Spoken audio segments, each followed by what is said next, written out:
Good afternoon, everybody. Can you all hear me? My name is Mary Dundon, and I'd like to welcome you all to today's journalism webinar entitled Making Sense of Numbers, Reporting Health Risk in the Age of COVID-19. This is going to be jointly presented by University of Limerick lecturers Dr. Fergal Quinn from the School of Journalism, Eleanor Fallon from the Department of Mathematics and Statistics, Professor Norma Bargary from the Department of Maths and Statistics, and Professor Ailish Hannigan from the School of Medicine. The presentation will outline some recent research comparing journalism and medical students' approaches to informing the public. It will also give some practical tips to enable more effective communication of important health data to an audience. So I'd like you all to give them a warm welcome, and Fergal is going to start the presentation. Okay, thank you for that, Mary. Am I coming through? You are. I can hear you. Yeah, fine. Yeah. Okay, so super. So yeah, good afternoon, everyone. Thanks for joining us. It's a pleasure to join the seminar series this week, and thanks, Mary, for inviting us. So my name is Fergal Quinn, and I'm presenting with Eleanor mainly today, and Ailish and Norma will be joining us towards the end, really, to take questions. So our talk today, so it's making sense of the numbers, reporting health risk in the age of COVID-19. We'll be talking about how science communication in general and around health risk specifically interacts with journalism work. I'm going to set the scene for a few minutes before Ellie will be outlining research, some of which should be out soon, which compares attitudes of medical students and journalism students to ways of communicating. Another thing today. Okay, so to get us underway, I suppose, let's consider for a while why good practice around science and health risk communication is particularly important for journalists just now. We're living, as they say, in interesting times, bang in the middle of one of the greatest health crises of the modern age. It's undeniable that our world, our political, economic, social systems have been utterly upended by COVID-19. And it's also clear that the long-term impact of all that is happening right now is quite difficult for anyone to understand or predict. Journalists, scientists to a degree, the public and those in charge are to a large and terrifying degree, really, flying blind a lot of the time. So today we want to focus our attention on the role that we play as media communication specialists in general terms and journalists in more specific terms as this crisis evolves. What are our primary responsibilities as journalists in a rolling crisis scenario such as this? How can we better meet these responsibilities? How can we report more effectively in areas around health, risk and statistics? And what are the challenges in doing so?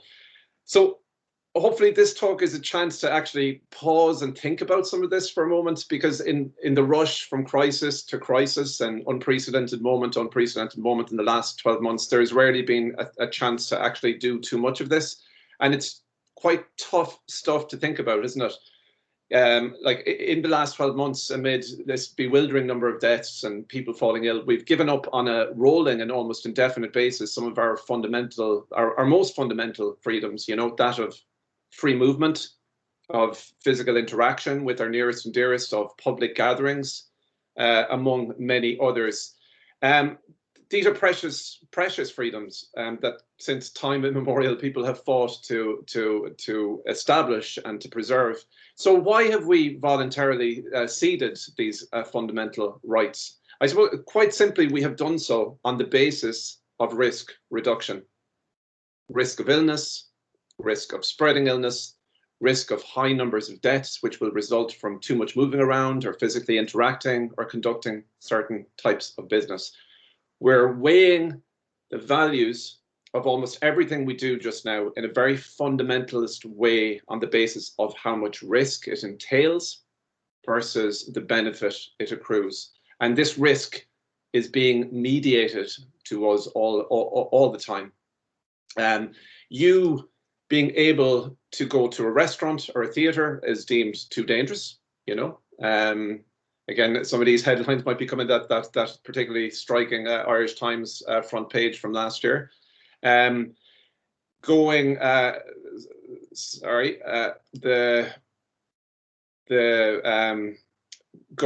to that you're visiting family is going to that being able to visit your family is deemed too risky. Us sitting in the same room today having a talk like this is unlikely to happen for quite a long time, you know, with like physical education being essentially shut down with exams in schools and things like that.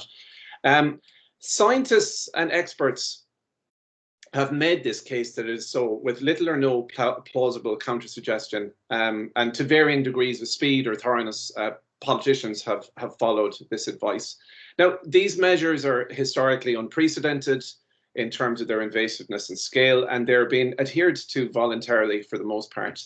And public buy-in has been absolutely essential because government simply does not have the means to enforce compliance to rules on this stage. So the media and the journalists who work in the media are critical actors then in winning that buy-in that I mentioned above, and it puts our profession under extraordinary pressure. As journalists, we try to represent the facts, the data, the statistics, the actual expertise in as accessible and as responsible a way as we can, in a way that's credible and trustworthy, and in a way that aspires to represent the evidence-based truth of what's going on. But of course, science is not always clear. Science isn't always absolute. There is always disagreement. There's margins of error. The numbers and the data aren't truth in and of themselves. They're prey to manipulation in a way that can profoundly misrepresent reality.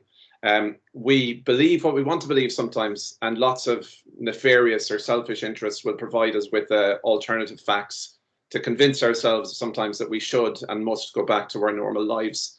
So we as journalists have to firefight against counterclaims about the pandemic all the time. So let's look at this in action, shall we? Consider this. This is a fact, I suppose. The US Center for Disease Control in September 2020 said that of the then 160,000 deaths reported in the US, I think it's around 500,000 now, but of the then 160,000 deaths reported in the US, the 6% of these were solely from COVID-19. Okay, so if I give you this as a straightforward piece of information with no context, what would you conclude from it?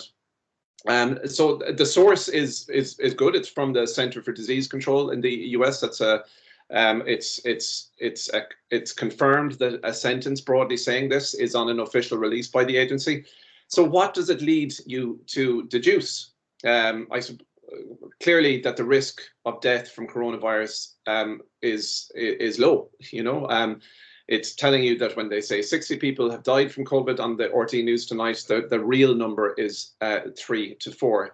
So, you know, let's all have a party or go out and about our business. Alas, it's a complete misrepresentation.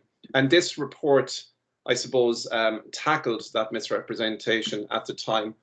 I'm going to just play the report here.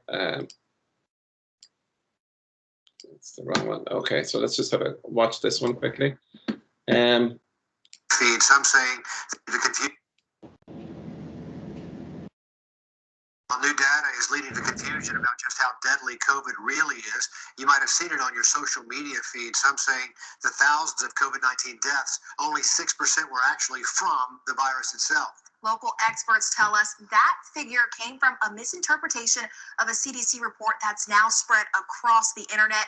News 12's Brady Trapnell separates fact from fear. Misinformation and COVID-19 seem to go hand in hand at this point, but health officials say this situation shows how dangerous that is.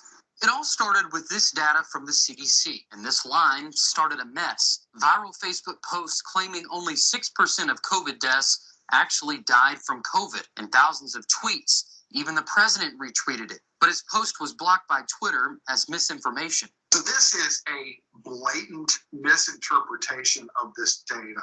Dr. Philip Poole, the chief medical officer of AU Health, says you should read the data this way. 6% of people who died of COVID-19 had it listed on their death certificate as the sole cause of death. The figure of 6% listing COVID-19 only is actually a shocking number, more concerning the fact that these people did not have any other condition along with the COVID-19.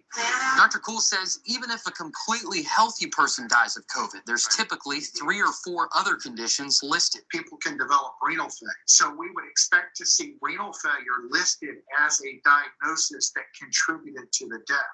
Which is a so-called comorbidity or condition causing death listed in the CDC data, meaning there could be healthy people who died of COVID plus conditions they developed due to COVID in the other 94% of deaths. For the people that continue to politicize it and spread it, it actually makes our job much more difficult. Dr. Poole says it's actually offensive for his team at AU and the healthcare community and detrimental to taking this disease seriously. People that just see the headline or the misinformation headline and then go, see, it was all a hoax. With anything questionable on social media, just do a quick Google search. Find a reputable or fact-based news outlet or a few and find truth there. Reporting in Augusta, Brady Trapnell on your side. AU Health also says the mortality rate is the single best sign of the seriousness of COVID. New data is.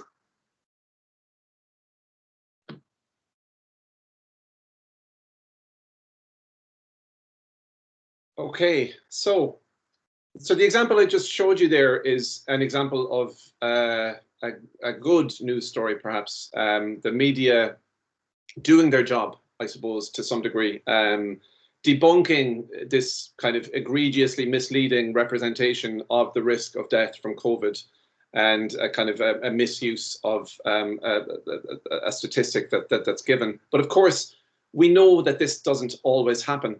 Sometimes we in the media counter the misinformation. Sometimes by accident or by design, we amplify it. So how then can we in the media do more of the former and less of the latter? So the questions, I suppose, that informed the current research that Ellie's going to explore in a little bit more detail now are as follows, I suppose. Firstly,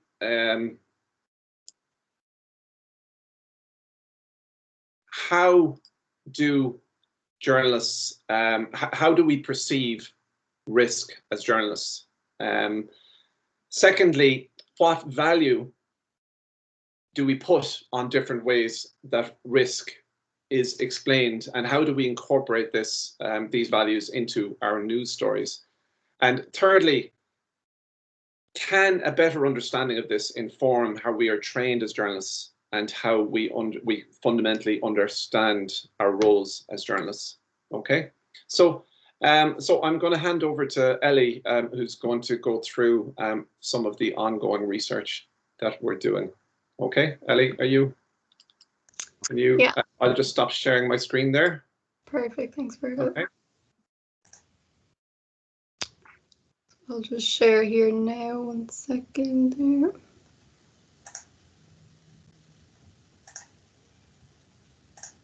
Oh, can you see that there? I'm going to actually present that now. I think I can go in a bit closer than that. Now, can you see that okay? Perfect, yeah, that's good. Great, so thanks, Fergal. So hi everyone, my name is Ellie and welcome to my section of the talk. So I'll just start today with just a quick overview of what I'm going to talk about. So I'll start off with what actually is health risk communication and why is it so important. And then I'm going to discuss the results of the study we carried out, which compared journalism and medical students' perception of risk, their understanding of risk, and which way they preferred risk to be communicated. And then I'll finish up then with some conclusions and just a quick chat about our future work as well. So first off, what actually is health risk communication? So it's the exchange of information among interested parties about the nature, magnitude, significance, or control of a risk. And it's essential to have effective risk communication so that people have a better understanding of risks involved and that they can also have the correct information and the correct tools to make better decisions for their own health. So it's an extremely important topic, and I'll just go into a bit more detail as to why on the next slide. So there's many examples of bad health risk communication. Fergal pointed out one just there. So when I say bad, I mean things that are misinformed, misinterpreted, and then people's behavior starts to change, and then there's negative consequences from that.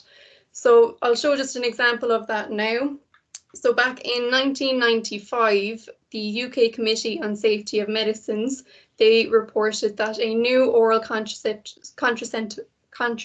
pill doubled the chance of leg clots. Okay, so the media heard about this and kind of more so focused in on that word double, and a lot of panicked headlines came out, such as this one here from The Sun saying, "Is the pill killing us?" So you can imagine being a woman and being on this particular pill, you'd be panicked, you'd be afraid. And a lot of women were, a lot of them switched pills or they just stopped taking the pill completely. And this resulted in an increase in pregnancies, an increase in unwanted pregnancies, which then led to an increase in abortions, which I'll just show on the graph on the right here. So you can see on the x-axis here shows the number of abortions in England and Wales, and then on the that's the y-axis. On the x-axis then it shows the year. So you can see from 1990 onwards, the number of abortions is declining. And then you hit 1995 when the so-called pill scare happened. You can see it starts to increase again. There's a spike again after that. And that was a result of panicked headlines, people being scared, women being scared, and in turn changing their behavior. But was it actually as scary as it was made out to be? So I'm actually going to break down the risks involved in this. So the pill scare broken down here. So with the older contraceptive pill, the risk of thrombosis, or leg clots as they're called, is 15 cases per 100,000 per year. So what that means is if 100,000 women took the pill over a course of a year, you would expect 15 cases of thrombosis. And this is a very small risk. So then with the newer contraceptive pill, with the newer contraceptive pill, the difference being that the progesterone hormones were slightly different there. The risk of thrombosis was 30 cases in 100,000 per year. So that is an absolute risk increase of 15 in 100,000, which is small, very small. But the relative risk is in fact double because we're doubling the numerator there. But when you double a very small risk, you in return get another very small risk. So the scaring and the panicked headlines and stuff, it was unnecessary. There wasn't a need for it. It wasn't an important topic. And what is actually quite ironic with this is that pregnancy and abortion actually pose a higher threat of thrombosis than that newer contraceptive pill. I think it's something like 60 to 80 cases in 100,000 per year, which again is quite small. So what can we conclude from this? Well, we can conclude that there is a better understanding of health statistics needed. So when you see something in the media like double, you could ask yourself, okay, well, double what? What's the original risk here? So just things like that. So it's not just an understanding of health statistics, though, that influences people's interpretation of the size and the importance of a risk. There's other things involved with that, and I'll discuss that next. So you can imagine a person hears about a certain risk from wherever. Their interpretation of how important this risk is, how big this risk is, depends on things like their emotional response to the situation. Do they have much experience in terms of this risk? Do they know much about it? Do they trust the people reporting the risk? So is it mainstream media? Is it political leaders? Do they trust these people?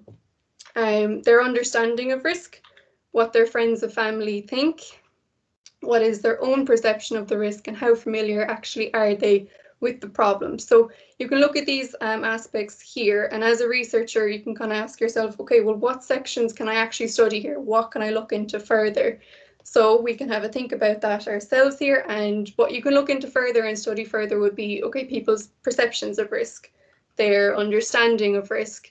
If you're communicating risk, how are you communicating it? Why are you communicating it, and who are you communicating it to? So that's what our study actually did back in 2019. We looked into people's perceptions of risk, their understanding of risk, and their preference for risk communication. And that's what I'll discuss next now. So this was a pilot study carried out in 2019 with journalism and medical students in UL, with the intention of expanding it further into the general public at a later stage. So first off, why did we pick journalism and medical students? So there was a reason for that. Both are heavily involved with risk. So with journalism, journalists, they would be reporting on risk. They will be very open to it in their job, but they could also be potential patients who are discussing risk with risk of certain treatments with their doctor at some stage in their life. So that's in their personal life. Then with medical students, they're going to be those doctors who are going to be talking about these risks, discussing these risks, communicating the risk with their patients, but they'll also be consuming the information in the media, right? They're going to be reading those news stories as well, which could influence their interpretation. So these two groups are kind of nicely intertwined, so that's why they were chosen there. So there's many aspects to the survey, and I'm only going to discuss 3 of them today, and I'm actually going to get you guys involved in a couple of the questions at a later stage. So the sections that I will be looking at is in the understanding of risk and risk reasoning, words describing risk, and risk communication.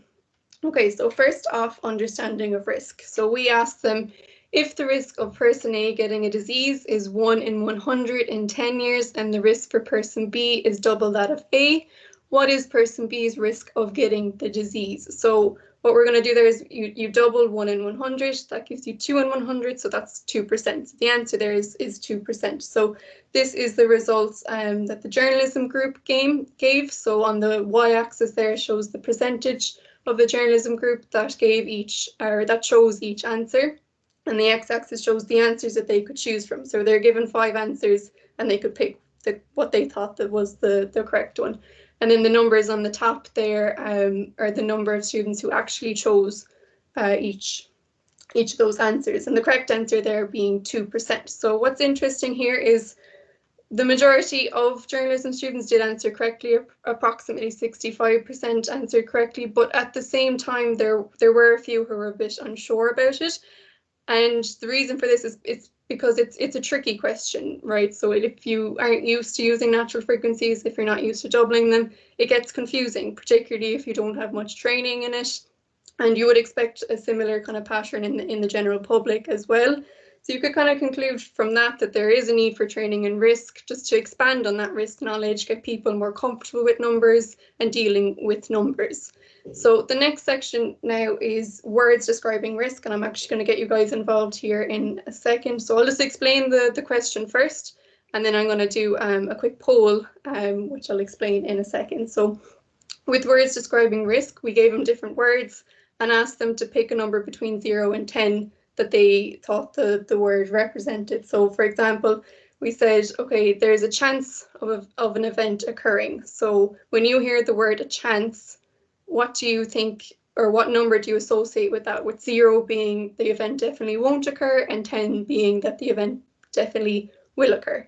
So I'm actually going to ask you guys to answer that for me, if that's okay. So if you think of the word a chance, what number would you associate with that? So to answer that, could you all go on to menti.com there? So if you just type that into a browser, type it into your phone, a website or a thing comes up where you put in a code and you just pop in that code there and you can answer the question. So maybe Fergal, if you could put that link into the chat. Yeah, it's gone into the chat there. Oh, perfect. Okay. Great. So I might give maybe a couple of seconds, maybe about a minute or so for that. And I'll show you the answers then in a second. I just have them over here. And don't overthink it. Yeah, exactly. Just there's no right or wrong answer. It's just what you think, really. So again, if we're saying there's a chance of something will not occur.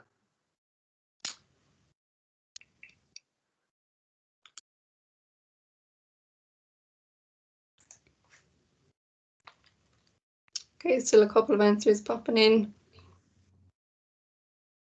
If you have any trouble as well with getting onto it, you can just maybe say that. I actually can't see the chat, just to let you know that, Fergal. Okay, can you not? I'll keep an eye on the chat. Okay. Ellie, it's fine at the moment. Perfect. Again, we have no record of who's putting in what here, so. Yeah, I think it's kind of steadying off now. I don't think there's many more answers there, so I'll actually just show you guys what you think that is. So I'll just bring that here.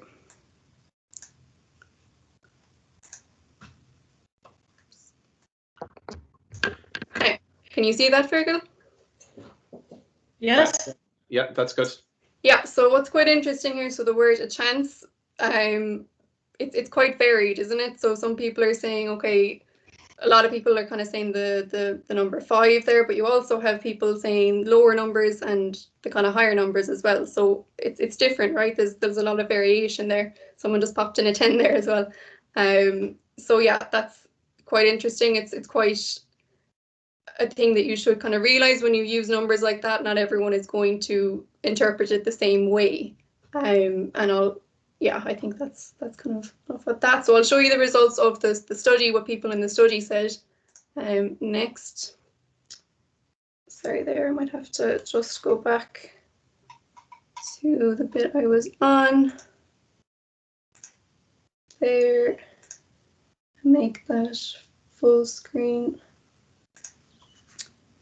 Yep. Yeah, so the results then from the study is kind of something similar. A lot of people are saying 5 there, but you have that variation as well. You know, there's people saying 1 and there's people saying 7 as well, kind of similar amounts there, and there's quite a lot of variation, which is very interesting. So yeah, we did the same thing with other words as well. So the word unlikely. So if you want to have a think to yourself, okay, from 0 to 10, what number would I put on unlikely?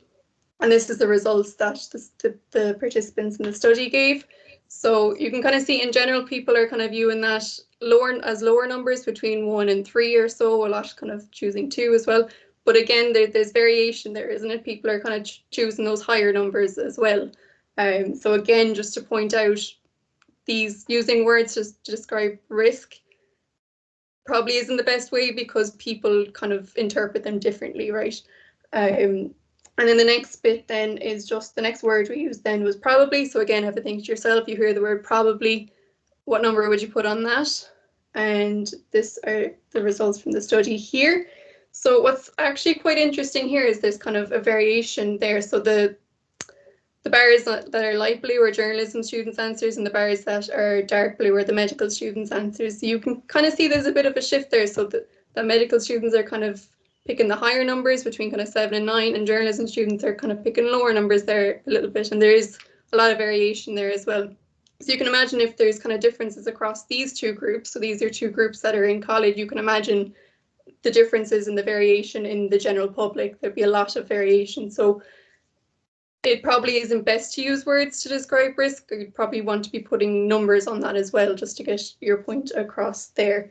So then the next section then is risk communication, and I'm going to get you guys involved here as well. So I'm just going to discuss a scenario as if you're in a consultation and you're discussing treatment with your doctor, and I'm going to give you 3 different ways of communicating risk, and I'll just ask you guys, which way did you prefer? That's basically it. So the first way is using percentages. So given your medical history, you have a 40% chance of having a heart attack in the next 5 years. A person of your age and sex has a 20% chance of having a heart attack in the next 5 years. You could take a drug every day with only mild side effects, which would reduce your risk to 30%. Okay, so that's the percentage way of communicating the risk. The next way then is using natural frequencies. So out of every 10 people with a medical history like yours, 4 will have a heart attack in the next 5 years. Typically 2 out of every 10 people of the same age and sex as you will have a heart attack. If 10 people like you took a drug every day with only mild side effects, 3 would have a heart attack. So that's what's called natural frequencies, at 4 in 10, 2 in 10, 3 in 10. And then finally, the third way is using visuals, or what's called infographics. So basically, given your medical history, you have your risk of having a heart attack in the next 5 years. So there's 10 people there, and the corresponding risk is the numbers that are shaded in there. So it's that. On average, the risk for someone your age and sex is that. And if you take a drug every day with only mild side effects, your risk is what's shown there on the infograph. So basically, what I'm going to ask you guys, those 3 ways of communicating risk, so percentages, natural frequencies, and visuals, which way did you prefer?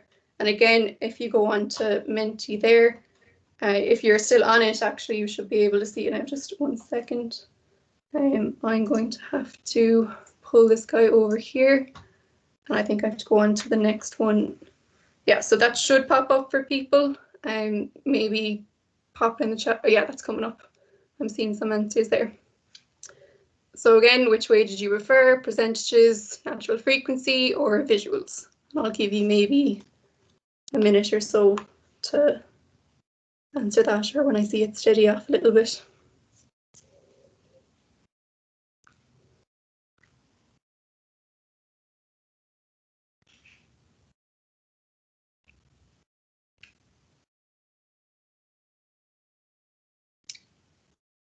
And again, if anyone's having any trouble with it, you can pop it into the chat. It should be okay because I'm seeing some answers coming in.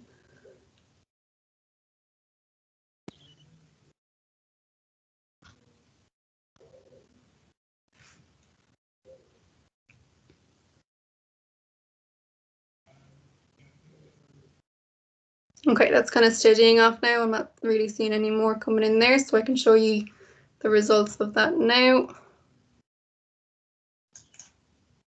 Right. So this is quite interesting. So there's a variation here again. Majority of people are preferring natural frequencies here. You have less people kind of preferring percentages, and some people preferring visuals. But what's good to point out here is it depends on the person, right? So different people kind of are preferring different things here. It's not just everyone's preferring percentages, everyone's preferring natural frequencies or visuals. It's a variation there again. And yeah, that's all I'm seeing there. So I'll just show you the results then from the study. I'll just scroll down here.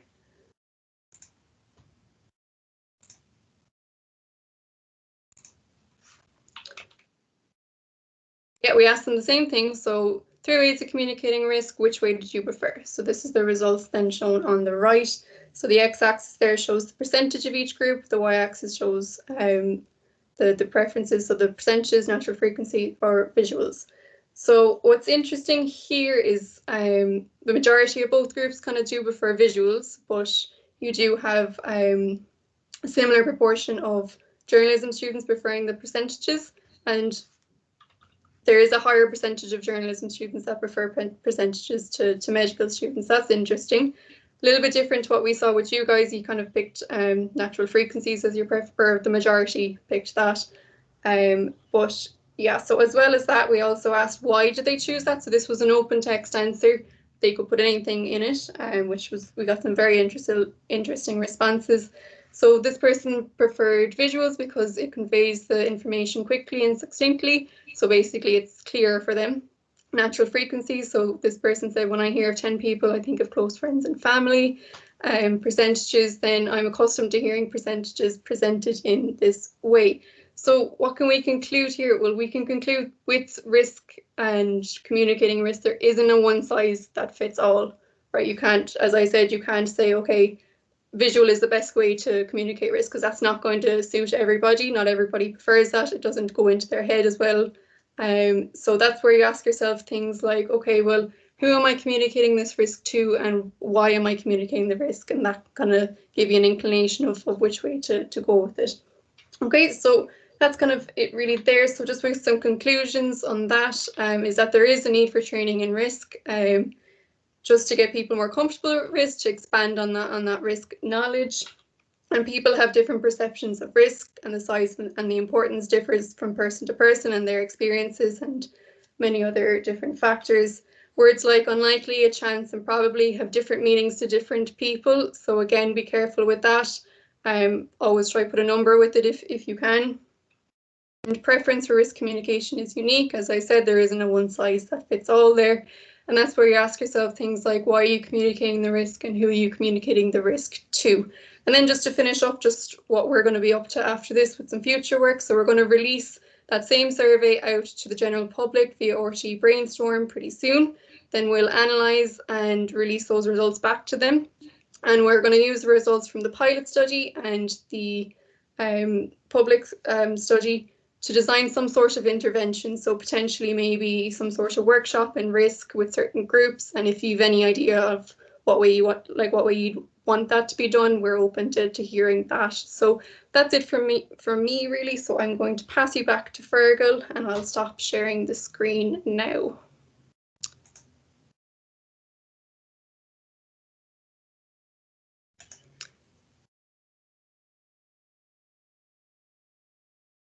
So you're still on mute there, Fergal, just to let you know that. Yeah, sorry, I just back in there. My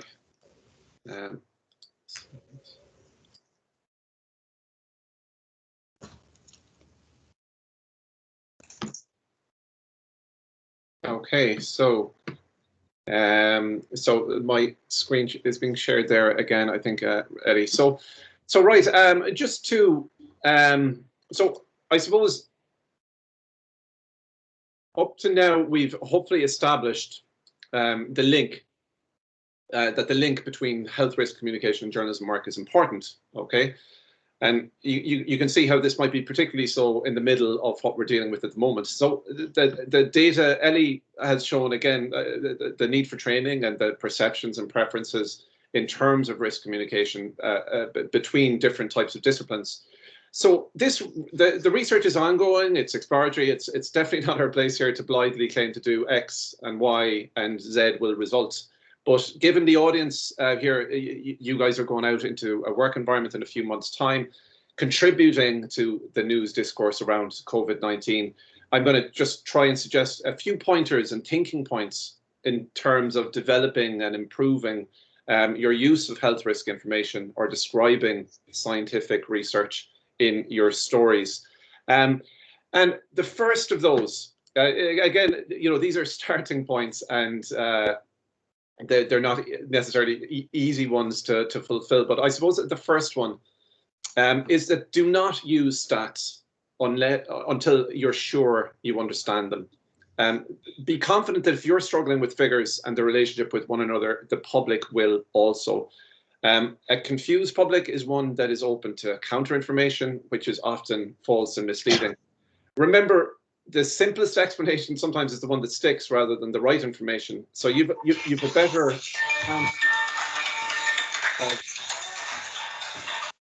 that's not me. Okay, you've a better chance of being able to provide that simple, easy to understand, but also accurate information if you genuinely understand the numbers yourself. So it's not an easy task. You know, if you feel like you haven't been massively trained in this area, you need to up your skill set in this area. I've put a link into the resources slide, which we'll share at the end, to some really great and short and snappy online courses, including a very good one from being done by the Royal Statistical Society to help train you in terms of how to use statistics more effectively. So it's a question of getting better with the numbers yourself and also fighting for the time to do this with your stories and for the space within your stories that it's done properly. I know organizationally it can be difficult to do, you know, to fight for the extra few lines to kind of contextualize numbers that you're talking about, but fight for the integrity of your stories and, you know, what goes out with your name on it, that the stakes are too high, I suppose, to do otherwise. The second point is to watch out and be careful for misleading media framing around science-related stories. Many terms around science stories that have become part of the common lexicon are the product of media framing. Now, you all broadly understand that framing is a tool via which complex topics are explained by being connected to already established modes of thought, for example, via metaphor or specific vocabulary, and repetition of some of these terms can influence readers' or viewers' interpretation of an issue.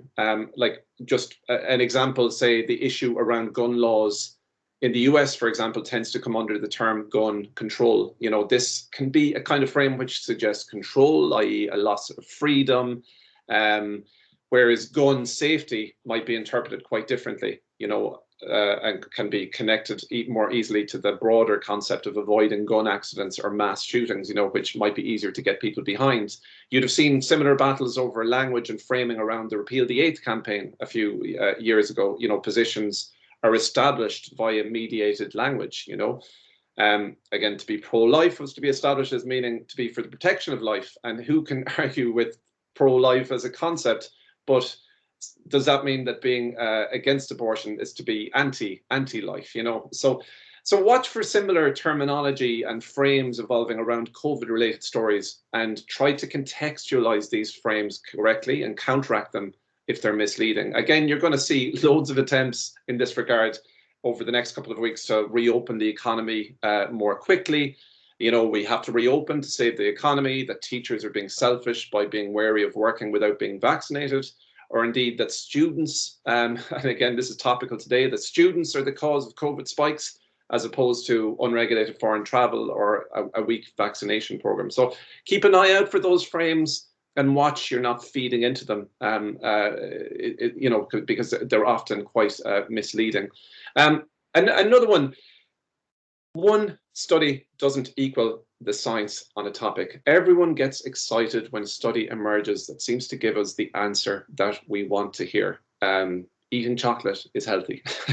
It's good for you. Not studying makes you cleverer. Masks are pointless. You know, and oh, I have a study that shows this that I found on Reddit or whatever. One study isn't the science. Science is the accumulation of studies and research. One study's findings in and of themselves do not make a fact, and conclusions on any worthwhile study will tend to include those caveats. Journalists, university communications offices, scientists, all have been known to contribute to the so-called single study problem, where exceptional individual studies are prioritized over larger patterns of findings. So try in as much as possible reporting what the larger body of academic research indicates, rather than just one single study that caught my eye or is new and newsworthy. Okay, so follow the science, but not blindly. Like, you follow and respect the science and the evidence, but not blindly. The best way to respect science expertise is to engage with it and ask questions so you can understand it better. Contact the authors of that study, ask for clarification, ask for simpler explanations on things, and they will usually only be too happy to discuss their work. You know, a lot of scientists producing this stuff, nobody ever actually calls them, and they're often very keen to talk about it, and much happier to talk about it than see their work being misleadingly represented or misinterpreted in a news story. Like, ask those questions before you write a story up, and try to present as clear a picture as possible to your reader. The fifth point: balance qualitative and quantitative information in your work, covering the impact of COVID-19. Your job as a journalist is to represent an ongoing, delicate negotiation of different types of risks, which are represented by different stakeholders. Try to balance in your stories overall, you know, the quantifiable stuff, hard medical facts about positive tests or numbers, excess mortality, all of that stuff that we can get hard numbers on, but balance that data with other, perhaps less quantifiable, but also critically important data, or more qualitative data, risks, in terms of future impacts on mental health, the knock-on effects of economic catastrophe, unequal socio-economic distribution of the long-term effects of risk avoidance. That is also important data. And just because it's kind of harder to dig up sometimes, or you can't kind of instantly magic it up with a number, it doesn't mean that that you ignore it. It's very important to kind of balance out the numbers with the other types of data and put the effort into finding that other type of data. So the Israeli historian Yuval Noah Harari wrote a terrific essay recently on this topic, and I quote him here just to kind of support that last point. I think it's a good one to keep in mind, particularly at the moment as we're kind of dazzled by numbers all the time. Always ask as a journalist, what do we count? Who decides what to count?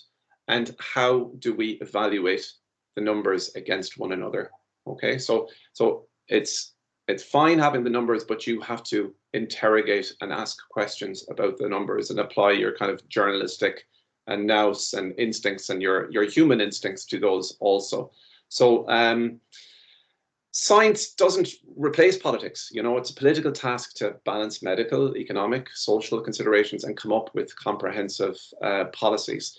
So as we wrap up, I suppose, just before I wrap up, I wanted to bring in our colleagues in this project, Professors Norma, Bargary and Ailish Hannigan, just to finish up with some of just one or two of their biggest observations, or their biggest gripes, I suppose, in terms of how journalists might do the job of communicating science and statistics around risk better. So Norma, did you want to come in first there?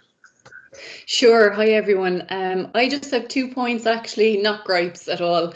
So the first one, I suppose, is when you're reporting stories, try not to shy away from uncertainty.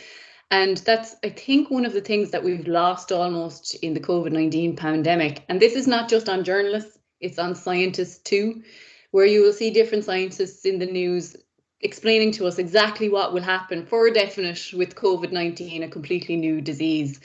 And so I suppose getting across that, there's uncertainty in everything in science. There's uncertainty in the data, there's uncertainty in the models, is really, really important for building public trust.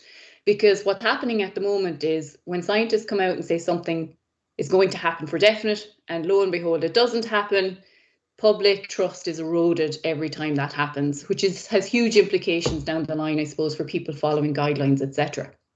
The other thing I'd advise you to do is if you do see a press release coming out from a study, just be aware that scientists are under a lot of pressure to have impact. So some of those studies won't have been done on people at all. So have a look through the press release for words like in mice, in worms, because often we have these animal studies, these preclinical studies being reported as if they're in humans. And of course, they're a world apart. So that's the other quick piece of advice that I would give. Just give a good solid look at who the participants were in the study. Were they people at all, or were they mice? Thanks, Norma. And Ailish, did you want to come in there? Yeah, hello everyone. I just to pick up on 2 of the points that were made, Fergal, that you made, and just to highlight them again. Very important that one study doesn't make the science, and a really helpful organisation that summarises all of the relevant studies about a topic in the context of health is called the Cochrane Collaboration. So you'll find it online, and that reviews the evidence in a way that is unbiased and draws conclusions on the basis of a number of studies about given topics, from COVID to anything else you could be interested in. So it's a good go-to source for summarising the evidence. And then the second point I'd make is I've seen really good practices in some media outlets when they're reporting the results of opinion polls and surveys. So they tell us very carefully how many people were surveyed, and they tell us information about them, their gender, their age, their geographical location. And that's really good practice, because it can be a bit disingenuous when you hear a headline like 50% of the public want more restrictions. That's coming from a survey, that's coming from a sample of people, and we really need to know as much as we can about that sample before we can draw conclusions about the population. So I would encourage people to get into the habit of letting us know about the sample, who's conducted the poll, what questions were asked, when it was carried out, how many people were asked, where they're based, and so on, so that we can decide whether these people are representative or not. Okay, thank you. Thanks for that. So I'm just going to briefly just share the last the last couple of points to wrap up, or just the references, and just with some extra resources and readings. I'll list that website you mentioned as well, Ailish, on this slide. We'll share this with you at the end. Eleanor, did you want to come in? There was a couple of extra resources and readings. Yeah. So there's some great resources here. So one of them being the book The Irish Statistics by David Spiegelhalter. It's a fantastic book. It kind of goes through different risk communications and things like that. It's a very good book. And also the YouTube channel, the Winton Centre. So again, that's actually David Spiegelhalter doing the videos on the YouTube channel. So they're about 5 or 6 minutes or so, and they explain different risk concepts quite well and how to communicate that risk. So it's a fantastic resource there. Also, if you're more interested and you want to look into it a bit further, there's podcasts with Risky Talk, again, David Spiegelhalter. So they're about 40 minutes or so, and they kind of go into different aspects. So different things like climate change and how to communicate that, and there's very good risk practices with that as well. So that's my end anyway. I think there another? The last link there was that the Royal Statistical Society's just a couple of free training courses that they do on statistics, specifically aimed at journalists as well. And yeah, there might be another couple of links I'll add to that, the version that will be disseminated by Mary to you guys at the end. So I think that's it. Mary, did you want to come back in there? Well, no, I want to thank you all for giving us a really good insight into numbers and, you know, the difficulties we have in understanding it, and, you know, how we can fall into rabbit holes, and, you know, our ability to actually report them correctly. Like, I'm sure a lot of the students have questions to ask you, particularly, as you said there, Fergal, you know, a lot of them are going out now working in, this COVID-19 is going to be with us for a long time, and it's something that they're going to have to use, you know, the techniques that you were talking about to interpret numbers. So what I'm going to do now is I'm going to open it up to the students, and, you know, see what questions they'd like to put to you, Fergal or Eleanor or Ailish or Norma. So if you can just put up your hands there if you have a question to ask, and, you know, we can put it to all of the speakers. Yeah, Nicola, do you want to go ahead? And Kieran. So we'll start with Nicola. Yeah, Nicola, go ahead there, put on your microphone and your... Hi, I'll try to turn on my... Yeah, you can put on your camera there if you like. First of all, yeah, hello. So first of all, thank you for giving the talk today. I'm actually doing my FYP on how reporting on the COVID-19 pandemic has affected Ireland's journalists.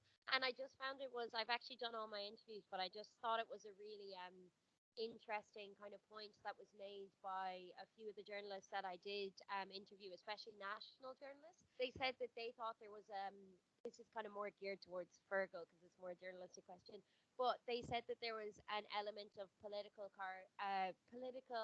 responsibility because of the misinformation that's spread due to COVID, because the government has left gaps in the information. And I was just wondering, do you think do you agree with that, or how would you kind of, and then journalists are kind of having to constantly clarify and all that kind of thing, and do you think that it's, you know, how do you think that we can kind of get over that? If that makes sense. Yeah, no, that's a good question, Nicola. And Yeah, I suppose anytime when the journalists are expecting the unvarnished, truthful information to be coming from their politicians, you know, it's a bit of a problem. You know, I would expect journalists to be kind of constantly interrogating and double checking anything that's coming from established sources as well.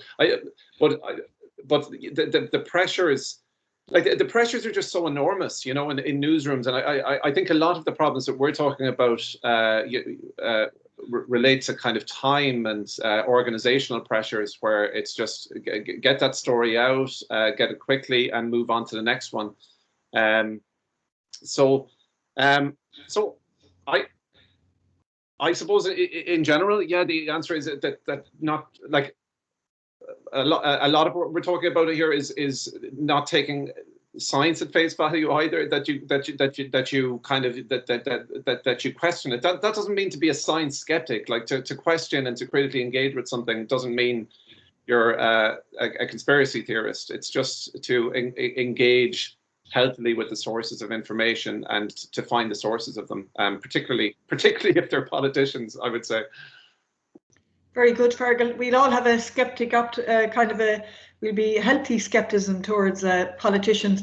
Kieran, you have your hand up there. Kieran, yes, do you want to go ahead there? Yeah. Yeah, I was just wondering what the speaker's views were on the daily publication of COVID numbers, especially in the context of health communication risk. Okay, who'd like to take that question? Oh, I'm definitely handing over to the stats heads on this. Okay. Well, personally, I find them very depressing. I don't know if it's I think there's a big danger that you have number fatigue and you almost get separated away. It's just a number. It's not real people. And I think that's happened a lot, actually. And until it comes to your own door, unfortunately, people seem to have maybe stepped back away from it. You know, I think you're dead right that, you know, there has been a lot of gaps in the communication coming out of government, and stuff has been communicated really poorly. You know, at one point Simon Harris was reporting that the R number was exactly 0.7, and I was screaming at the TV saying, no, it's not. You know, so I think there's a lot of work to be done actually training our politicians in how to communicate. But I don't know about you kind of need the numbers almost. Everyone glues into them every evening, but then there's also number fatigue. And what I think we've learned mostly is the importance of having some sort of comfort with numbers, because that drives your behaviour. So I think that's really, I suppose, my 2 cents on it. Ailish might have something else to add, I don't know. Yeah, and it's interesting that different countries have done different things. So, for example, Sweden, which is often highlighted, doesn't produce numbers every day and doesn't do what we do. And it's always difficult to judge, I think, when we're living through it, what's the best approach. I think it's not going to be until after this is all over before we learn about what's the best way of communicating in this context. Because different countries have done different things, and we learn what the public responded best to. But I'd agree with Norma, there probably is number fatigue. And the other point I'd make is it's really, really important always to ask yourself exactly what the number is counting. So, you know, when we're talking about deaths from COVID or cases, these are all functions of the way deaths are recorded and the way cases are counted and what testing regimes are going on. So even more than do we report every day, I'd say just to be really, really careful about understanding exactly what's being reported every day and being able to compare that across countries. Yeah, that's just before Cahill comes in there. Yeah, that's a good point, Ailish, because I know myself, you know, sometimes you're listening to them and they say, you know, there's 42 deaths reported today, and then they qualify it and they say, well, you know, some of those go back to January, or I think the other night they were saying one goes back to November.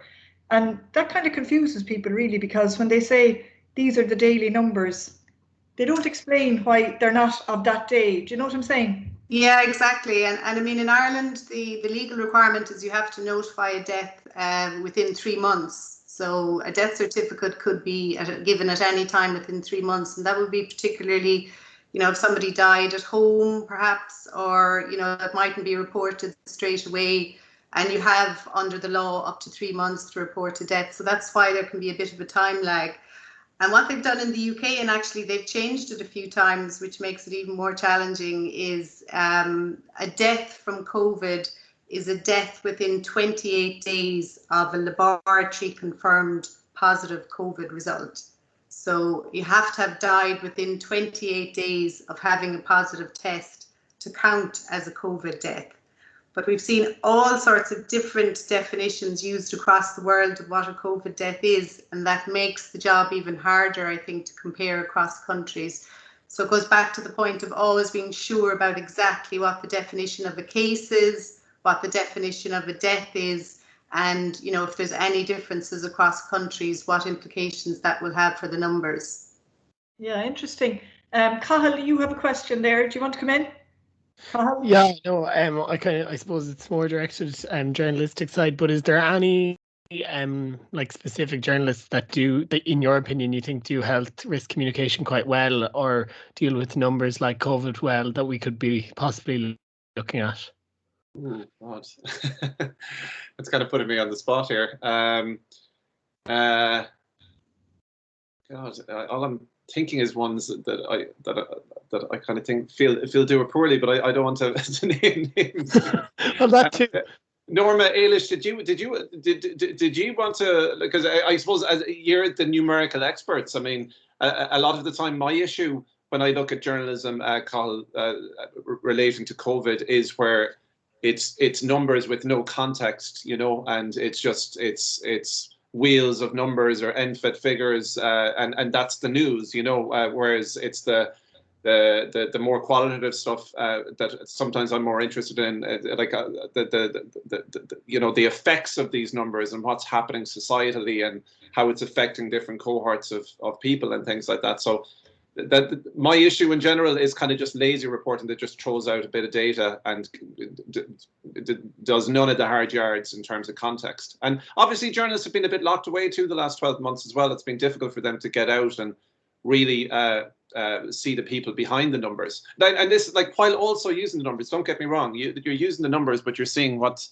behind the numbers. There's a particular, I thoroughly enjoyed the, I forget the fellow's name, but it was the Anywhere But Westminster series of films where there was just a journalist was going around very kind of guerrilla style for the Guardian and going into communities, sort of looking at the effect of on the ground of COVID closures and the mood on the mood among people, and he was finding unusual cohorts of people to talk to about it, and I really enjoyed that.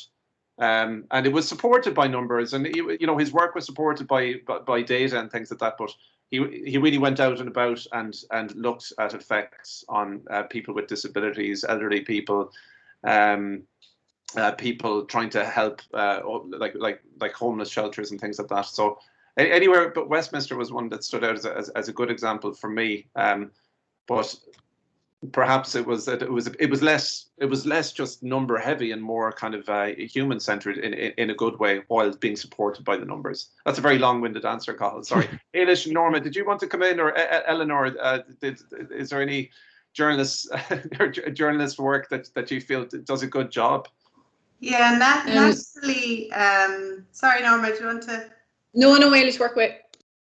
I really like the health correspondent in the Irish Times. I think his name is Paul Cullen, and I really like his balance about reporting the numbers well, but also being clear about what gaps we have, that we don't know this type of data, that we're missing this, or picking up people. Like, for example, he highlighted the numbers in ICU, where sometimes anecdotally people will say, oh, there's more young people in ICU now than there was before, but the numbers actually don't support that. So I think he's really good at getting that balance around reporting, but being clear where the gaps are and encouraging those gaps to be filled. So I like his ones. Yeah. Eleanor, do you want to say something there? So it's actually me, Mary, it's Norma. So So every year, actually, the Royal Statistical Society have a journalism award, and a visit to their website might be a good place to go and look at maybe some of the previous winners of that, because there's a big focus there on reporting numbers well, telling the story, putting them in context. So someone like Tom Chivers, I know he's in the UK, but he's won a journalism award several times at the Royal Statistical Society around reporting numbers. So that might be another resource for you guys as well. And there's actually an Irish man, Robert Cuff. He's the head of statistics at the BBC. And he's a good follow on Twitter, but again, might be somebody to have a look into and see how they report numbers there. Thank you. Very good. Audrey, have you your hand up there? Do you want to ask a question? Audrey? Or maybe it's... a legacy hand, I think, is it, Mary? Pardon? I think it's a legacy hand. Oh, yes, it's an older one. Anyone else like to ask a question? I'm just going through the hands here. I can't see any other ones up. I mean, this is a really good opportunity. I was saying to you this morning that people can just become overwhelmed by numbers. And I just, as one who isn't a mathematician, what I find really hard is, you know, the way they throw all these numbers at you on the screen, like you get the number of deaths, the number in ICU, the number of all this, and they just go through them so fast. And sometimes people think that it's the biggest number is the news story. But very often it isn't the biggest number that's the news story. And like, how can we help journalists to become discerning like that? Do you know what I mean? Does that make sense to you? Like, it could be something like, say, for example, okay, they might say that they start off, say for example, the number of deaths, we'll say today is, we'd say for sake of argument, 60. And then they say there's 1,000 new cases. And but they lead off with the deaths. And they say there's 1,000 new cases and it's doubled since yesterday. So just from a journalistic point of view, to guide the students, you know, on saying which of those is the most newsworthy. Is it that we had a number of deaths, or is it that the numbers have doubled? Do you know what I'm saying? Yeah, I can. Yeah, absolutely. Yeah, and that's, I think, and again, things have improved over time. So we do see now, for example, on the news, they talk about the 5-day rolling average or the 3-day rolling average. Going back to the question that was asked about the student earlier, and the daily figures, we can get caught up on what's happening on a particular day, but it's really the trend over time that might be the most important thing. And I do see on the BBC that instead of just giving us the number, they give us a graph which shows whether things are going up and down over time, and they put it in the context of what's happening over time. That's probably more informative than a single day's cases or a single day's number of deaths. In terms of which is more important, I guess it depends on, like, obviously the worst possible outcome is death. So the deaths probably trump everything else, and the cases are a function of the testing that's going on out in the community. So, for example, in January they stopped testing close contacts because the system got overwhelmed. So it's very difficult then to compare figures from January with something that's happening when they start testing close contacts again.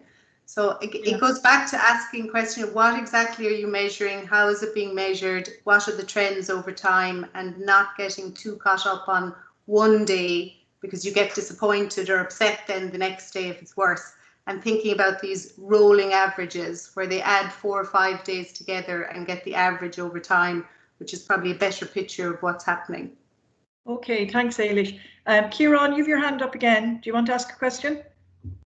Yeah, Kieran, go ahead there. Yeah. Yeah, I was just wondering on the topic then of sort of deciding what you're measuring. Do you think it would be a better unit of measurement to measure then, for example, excess deaths in comparison to an average of the past however many years, as opposed to how many COVID-related deaths, especially since there's such a loose definition of what is a COVID death?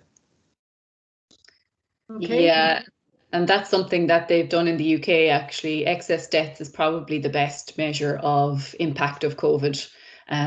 So you're dead right. Very good. Anybody else? Just if I don't see your hand, just you can put on your mics there.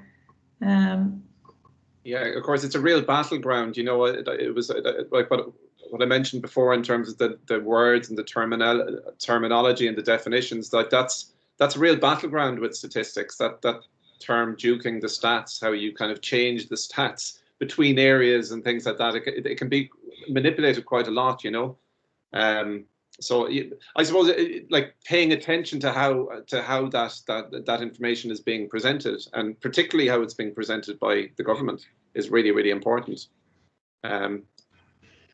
And also, Fergal, maybe noticing things that look weird. So if something looks weird to you, it's probably something amiss. So a simple example I have for you is when the cases were increasing dramatically nationally, and you would go into the local electoral area map, everywhere was red, except 2 locations around my own home in Cahir and close by it in Carrickasure, which was really odd that those 2 places somehow escaped COVID when everywhere else was you know, increasing dramatically. So something like that would immediately set alarm bells off with me about how or where the COVID cases were being recorded or what was going on. You know, that doesn't seem like something that's, you know, that's quite unusual. So, you know, ask questions about things that maybe look unusual, or, you know, that's okay too.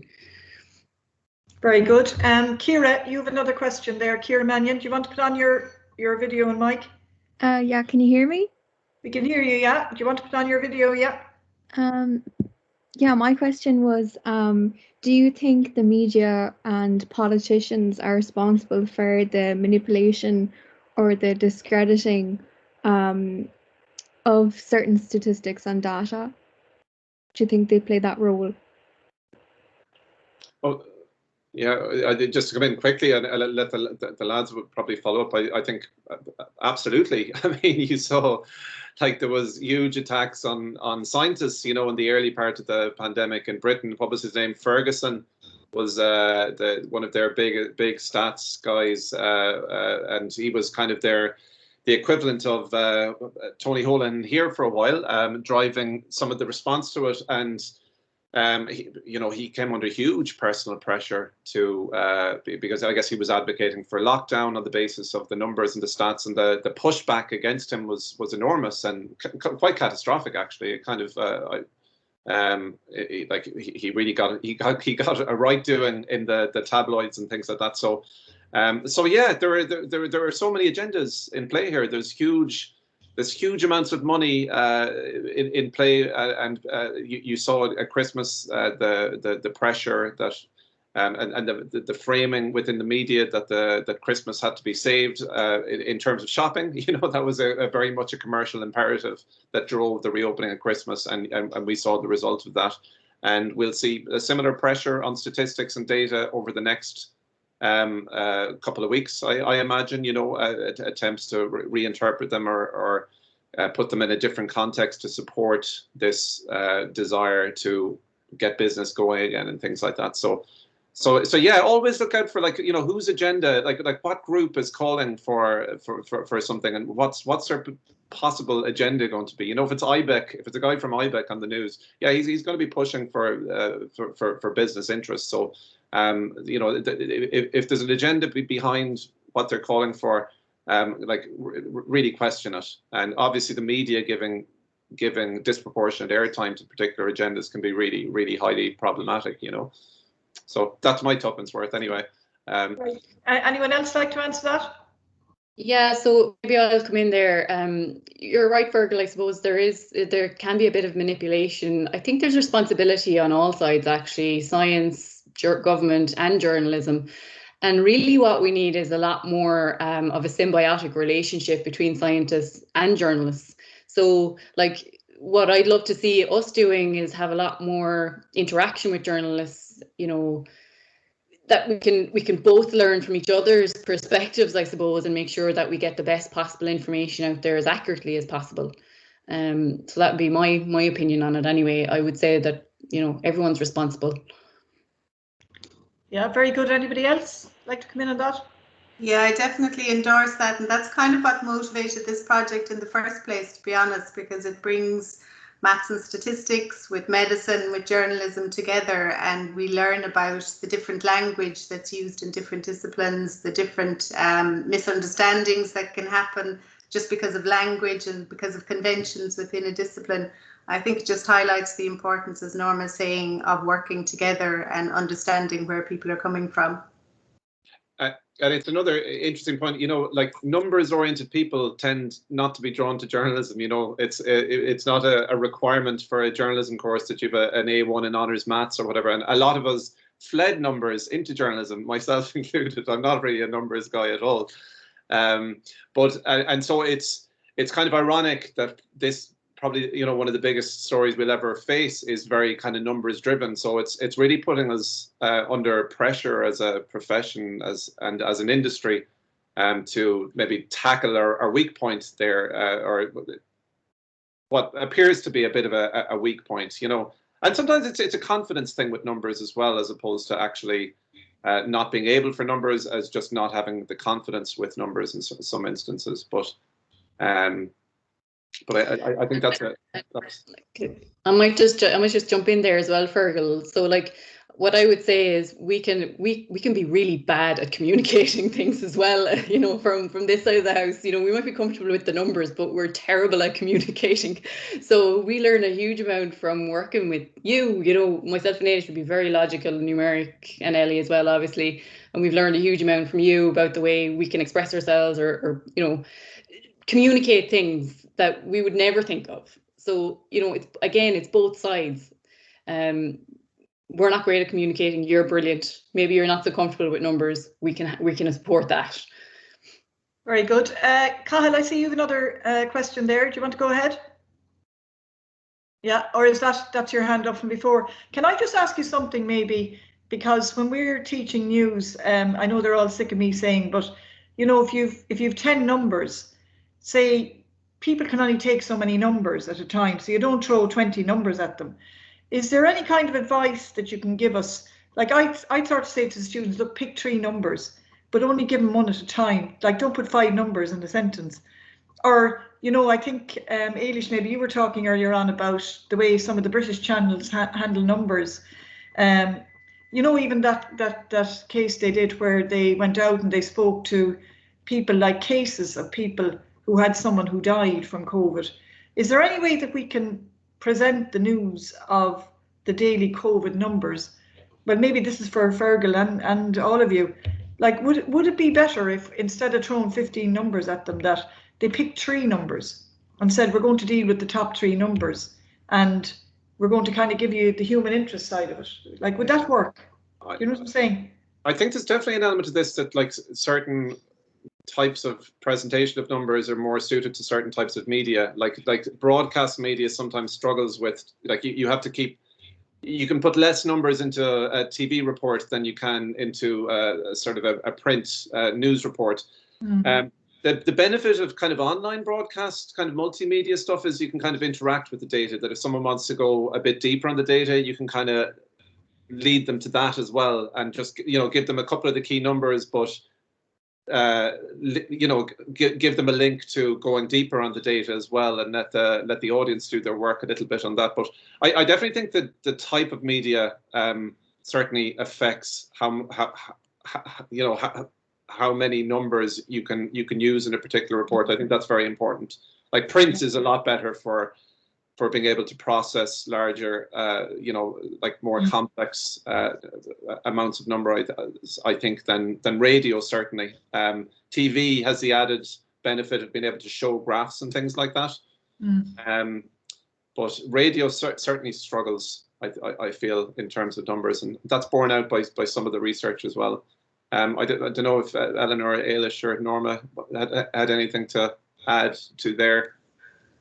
Yeah, and one size doesn't fit all as well, I think, and that follows on from what Ellie was saying. So some people like the personal bit, they like the face behind the number, they like the personal story, and then other people just think that you're picking a specific example which may not be representative of what happened for the rest of the data. Yeah. So there's real tension, I think, between trying to grab people's attention and being true to what the broad range of data is telling you.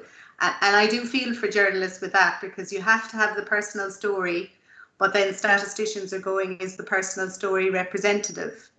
You know, how typical is that experience of people? So there's a balance, I think, and it goes back to how much space you have, who are you communicating to, and why are you communicating to them. The graphs that I was talking about are on the news on the BBC, where they have a couple of minutes to get a lot of numbers across, and they work really well at showing a trend over time. And that's their objective, to show people whether today is better than what's happened in the past or not. So it really depends on what the main purpose of your communication is, I think. Okay, thank you, Ailish. Anybody else? I think we might wrap up if somebody has a final question. I know for me, I found this very interesting, because we've seen all different perspectives on how to handle numbers, and really for all of you going out, you know, into the workplace in the summer, I think especially some of the references there you could look up that will help you, you know, when you're dealing with numbers. Any other questions, or would any of the presenters like to make a? Okay, Kieran, have you another question there? Yeah. Okay, Kieran. Yeah. Yeah, this is the last one, I promise. Okay. I was just wondering, do you think it's possible to rectify the gap in knowledge that, especially in terms of health communications, that medical professionals have and journalists have? Like, for example, if you have a politician on a TV show, you know, on Claiborne Live, for example, if they say something untrue, she can come in and say, well, hang on a minute, that's not true. Whereas if it's a specialist area like medicine, there's very few journalists that have the knowledge to be able to say, you know, that's not true, or, you know, that's out of context. Who'd like to take that question? So are you talking about in the context of an individual medic making a statement and not feeling comfortable? Okay, yeah, well, I suppose nobody's infallible, and you know, I'm in a school of medicine myself. My own background is statistics, but I'm surrounded by medics.